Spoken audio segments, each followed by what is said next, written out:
Good morning students, welcome to maths cafe. Students, आज हम discuss करेंगे exercise 7.1 question number 7। Question number 7 is A B is a line segment and P is the mid point of D and E are points on the same side of AB such that angle BAD is equal to angle ABE and angle EPA is equal to angle DPB. Show that triangle DAP is congruent to triangle EBP and second part AD is equal to BE. Okay, तो सबसे पहले हम इसकी figure draw कर रहे हैं यहाँ पे और उसके बाद में क्वेश्चन को साथ साथ फिगर के एक बार दोबारा से हम इसको यहाँ पर देखेंगे कि क्या है। देखिए क्वेश्चन में हमें क्या गिवन है यहाँ पर। In this figure P is the midpoint of AB. P is the midpoint of this side AB. It means कि ये हमारा इक्वल है, तो हम यहाँ पे लिख दें गिवन में that is AP is equal to BP. Angle BAD, angle BAD, this one angle is equal to angle ABA, ABE sorry, इस एंगल के इक्वल है। ठीक है, तो इसको भी हम कुछ नेमिंग यहाँ पे कर देते हैं। Let this is 1 and this is 2, तो इसको भी हम साइड में लिख सकते हैं that is angle 1 is equal to angle 2 and EPA this angle is equal to angle DPB, this angle. इनको भी हम कुछ नाम यहाँ पे दे देते हैं, एंगल 3 एंड एंगल 4, तो हमने यहाँ पे लिख दिया that is angle 3 is equal to angle 4. Now, what we have to prove that triangle DAD, triangle DAP, this complete triangle is congruent to this triangle. Okay, अब हमने इसकी फिगर को जब भी हमने प्रीवियस क्वेश्चंस में भी किया है तो हमने क्या किया है, हमेशा हम उसकी फिगर को ब्रेक करके यहाँ पे एक सेपरेट ड्रॉ कर देते हैं। तो मैं इस फिगर को थोड़ा सा यहाँ पे सेपरेटली ड्रॉ भी कर रही हूँ ताकि हमें और क्लियर हो कि हमें क्या क्या चीज़ें कॉन्ग्रुएंट प्रूफ करते वक्त हमें चाहिए। सेकंड ट्राइंगल हमारा कुछ इस टाइप का है। Okay, this one is EPB। अब देखिए हमें गिवन है ये angle 1 this equal to angle 2, ये वाले एंगल पे हमें नहीं दिया हुआ, ये साइड्स हमें इक्वल है मिड पॉइंट। अब दो कंडीशंस तो हमारे पास हैं, वहाँ तक हमें कोई प्रॉब्लम नहीं है, बट हमें कॉन्ग्रुएंट जब भी प्रूफ करना है तो हमें 3 कंडीशंस की ज़रूरत पड़ती है। सबसे पहले हम इन ट्राइंगल्स को ले लेते हैं। In triangle DPA and triangle EBP। अब इनकी कुछ ऐसा तो आएगा हमारे पास कि एक तो एंगल हो गया और एक साइड हो गया। अब देखो यहाँ पर हमें एक और चीज़ है, ये वाला एंगल हमें इक्वल दिया हुआ है 3 और 4।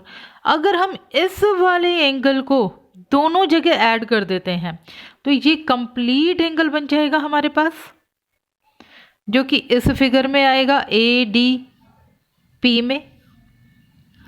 और ये वाला एंगल, क्योंकि 3, 4 तो अगर हम इस एक इक्वल पोर्शन में इसको ऐड कर देते हैं तो हमारे पास ये कंप्लीट एंगल भी इक्वल हो जाएगा और ये वाला एंगल भी इक्वल हो जाएगा। मैं थोड़ा सा रफ में इसको ऐसे ड्रॉ कर रही हूँ, दिस वन। ओके, तो ये एंगल्स हमारे पास अगर आ जाते हैं तो हमारे पास रूल क्या बन रहा है, अगर हमारे ये वाले एंगल्स इक्वल आ जाते हैं तो ये हमारे पास रूल बनता है angle side angle. Okay, so by ASA congruency we can prove that these two triangles are congruent. Okay, so let us start. हमने ये triangles यहाँ पर ले लिए हैं। सबसे पहली कंडीशन हमारे पास क्या है, angle 1 is equal to angle 2. This is given. This is given. Then हमें यहाँ पर और इसमें गिवन हमें गिवन है कि AP is equal to PB, ये भी हमें गिवन है क्योंकि हमें गिवन था कि P जो है वो मिड पॉइंट है। This is also given. And उसके बाद जो हमारी कंडीशन आई है, अब देखिए हमें गिवन था कि एंगल 3 और एंगल 4 इक्वल है, ये हमने यहाँ पे लिखा है angle 3 is equal to angle 4, this is also given. But अब इसके अंदर हम किसको ऐड कर रहे हैं, ये वाला एंगल, और इसको हम नाम क्या देते हैं 5। हमने दोनों साइड एंगल 5 को ऐड कर दिया on both sides. So angle 3 plus angle 5 is equal to angle 4 plus angle 5. Now angle 3 plus angle 5 becomes DPA.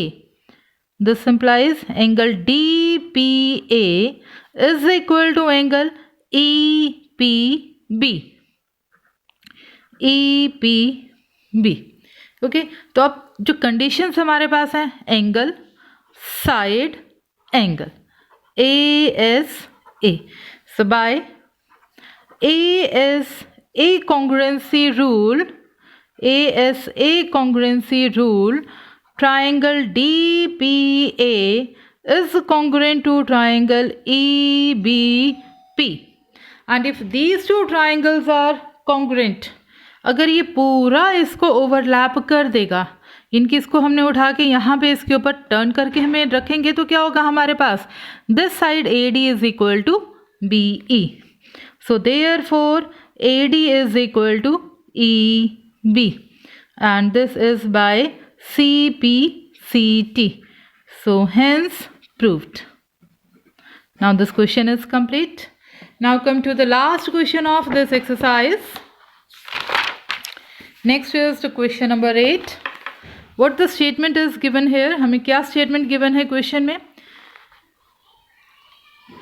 In right triangle ABC, ABC is a right triangle that C पर हमारा right angled है. M is the midpoint of hypotenuse AB. M AB का midpoint है. C is joined to M. C को हमने M के साथ join कर दिया and produced to point D. D तक उसको ले गए such that DM is equal to CM, and then point D is joined to B. Now what we have to prove that कि triangle AMC, ये छोटे वाले triangles जो हैं, these two are congruent. Angle DBC, ये वाला जो angle है that is 90 degree, and hence we have to prove that DBC और ACB जो है they are congruent. And the last one is CM is half of AB.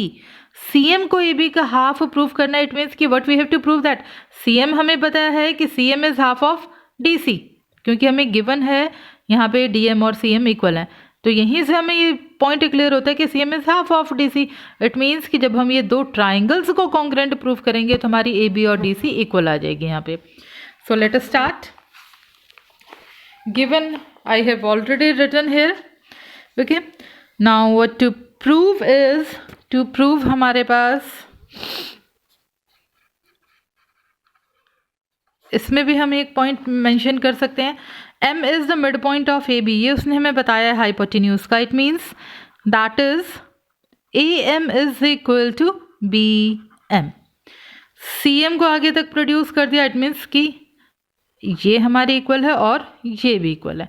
ये 90 degree है, इसका सिंबल हमने डाल दिया यहाँ पे. What to prove is, 4 parts हैं हमारे पास प्रूफ करने के लिए. First part is triangle AMC is congruent to triangle BMD. Second part, angle DBC is a right angle. Third part, triangle DBC is congruent to triangle ACB. And the last part, CM is half of AB. So let us start. Proof me. In triangle AMC and triangle BMD, ये जो छोटे वाले दो triangles हैं, अब इसमें हमें देखिए सीधा सा दिख रहा है कि हमारी ये साइड और ये इक्वल है, ये और ये इक्वल है. एक और चीज़ है, ये दोनों लाइंस जो हैं, लाइन सेगमेंट्स इंटरसेक्ट कर रही हैं. इट मीन्स कि ये एंगल भी तो हमारा इक्वल होगा. लेट इसको हमने नेमिंग कर दी angle 1 and angle 2. because these are vertically opposite angle. तो now the rule is side angle side. So हमारे पास क्या है यहाँ पे, AM is equal to BM. This is given. Angle 1 is equal to angle 2. Vertically opposite angles. And after this, CM is equal to DM. This is also given. This is side angle side. So by SAS congruency rule, triangle AMC is congruent to triangle BMD. Now these two triangles are congruent. ये हमारा congruent हो गया यहाँ पे triangles. After this, it means कि जब ये दो triangles हमारे पास congruent हैं, इसको अगर एक रफ फिगर हम यहाँ पे अगर ड्रॉ करते हैं, तो मैंने अगर यहाँ पे AMC को ड्रॉ किया, if this is AMC, तो हमारे पास ये एंगल 1 है, ठीक है। मैंने उसी के अकॉर्डिंग यहाँ पे साइंस लगाए हैं। तो दूसरा ट्राइंगल भी अगर मैं कॉन्ग्रुएंट जो इसके ऊपर प्रूफ कर रही हूँ, ये हमारा M आएगा, दिस इज एंगल 2। ऊपर सिंगल कहाँ पर है, जब सिंगल लाइन जो मैंने यहाँ पे शो करी है, दिस इज BM, तो ये B आ गया हमारे पास। और डबल के लिए कौन सी वाली साइड है हमारी, DM, तो ये डबल हो गया। तो ये दो ट्राइंगल्स मेरे यहाँ पे कॉन्ग्रुएंट है, और इन दो ट्राइंगल्स कॉन्ग्रुएंट में अब हमारे पास जो मैं फिगर में यहाँ पे आपको दिखा रही हूँ कि ये वाला एंगल किसके इक्वल होगा, इसके इक्वल। इसको मैंने अगर नाम दिया 3, 4, तो इस फिगर में ये एंगल्स की नेमिंग आप बहुत ध्यान से चेक करो कि क्या आएगा। ये C वाली जगह पे मैंने एंगल 3 बताया है, और D जहाँ पर है ये वाला एंगल 4 है। अब तो यहाँ से हमारे पास रिजल्ट क्या आया कि angle 3 is equal to angle 4। This is by CPCT। एक तो ये रिजल्ट आ गया। एक और रिजल्ट हमारे पास जो आया वो क्या आया, ये वाली साइड्स भी तो हमारे पास इक्वल हो जाएंगी। अब फिगर की ये वाली sides, and BD is equal to AC. BD is equal to AC. These two are by CPCT. अब आप इस सेकेंड पार्ट में आ जाओ। फर्स्ट पार्ट हमारे पास हो गया। फर्स्ट पार्ट सिर्फ हमें ये प्रूफ करना था, बट अब इसकी हमें रिक्वायरमेंट है, इसलिए मैंने उसको वहीं पे लिखा है। अब देखिए सेकेंड पार्ट के लिए अब हमें क्या प्रूफ करना था कि ये राइट ट्राइंगल है। अब 3 और 4 आपको कैसी दिख रही है, अगर मैं ये प्रूफ कर देती हूँ कि ये दोनों मेरी पैरेलल लाइंस हैं, तो इन दोनों का सम क्या हो जाएगा, these two are co interior angles and the sum of the co interior angles is 180।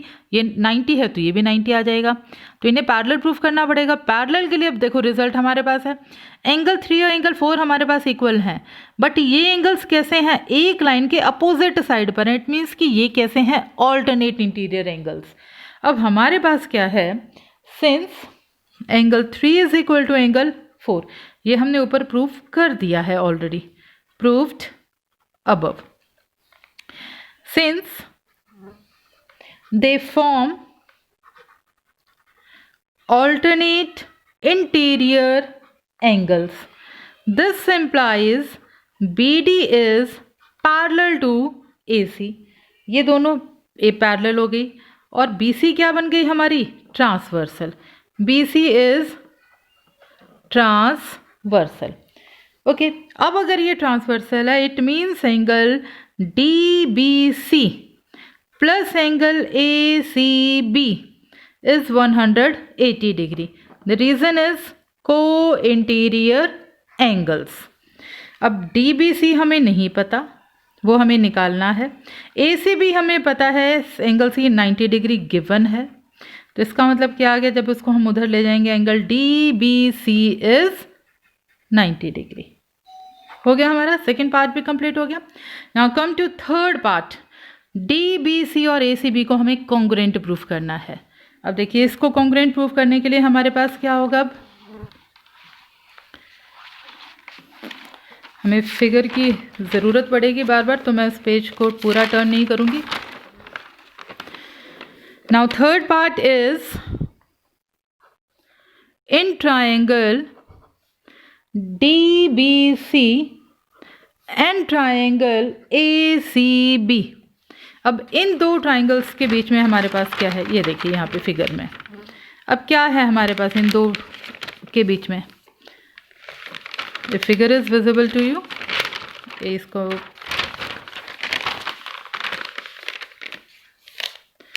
Now it is clear. अब देखिए फिगर में हमारे पास क्या है, इन दो ट्राइंगल्स में हमारे पास ये जो बी सी है ये दोनों के पास है, बट इसकी नेमिंग कुछ अलग तरीके से होगी। अगर हम फिगर को यहाँ पे भी मैं ड्रॉ करती हूँ, सेपरेटली दोनों के लिए ड्रॉ करती हूँ। Now this is the broken figure DCB। ये साइड हमारी इक्वल है, ये हमने प्रूव किया था। ये यहाँ पे देखिए BD is equal to AC, ये हम ऑलरेडी यहाँ पे प्रूव कर चुके हैं। फिर हमारा ये 90 डिग्री दोनों के ही पास है, ये ऑलरेडी 90 हमें गिवन था, इसको हमने 90 प्रूव किया है।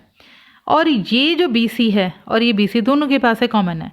बट जब ये उठकर इसके ऊपर आएगा तो BC इज इक्वल टू क्या बन जाएगा, इसको जब आप इसके ऊपर टर्न करेंगे तो ये CB के ऊपर ओवरलैप होगा। It means side BC is equal to CB।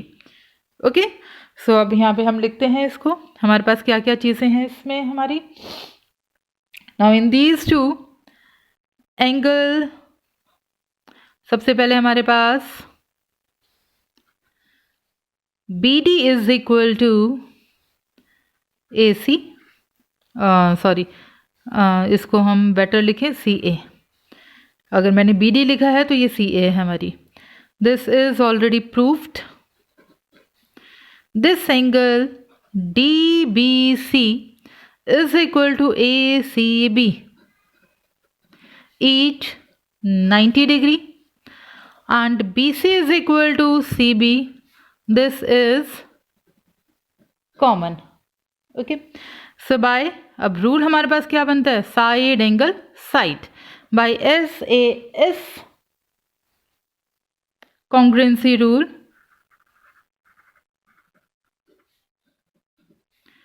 triangle DBC is congruent to triangle ACB।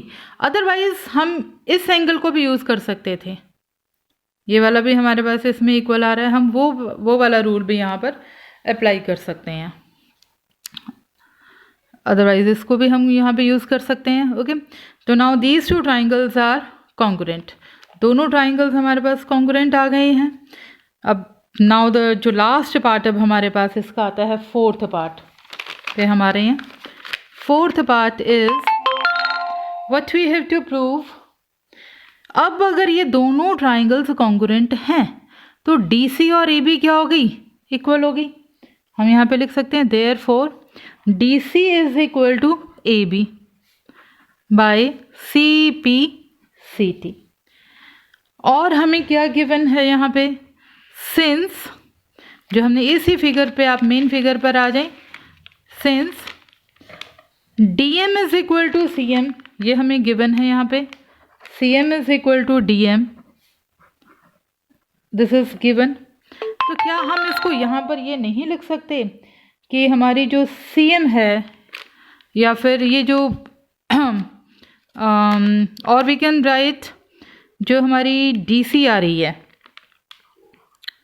DC, ये DC क्या है, DC is DM plus CM। ये पूरी DC किसके इक्वल है, DM प्लस CM के, और DM किसके इक्वल है, CM के। तो इसका मतलब ये क्या हो गया, ट्वाइस CM। और अभी हमने क्या प्रूफ किया था, DC किसके इक्वल है, AB के। AB is equal to twice CM।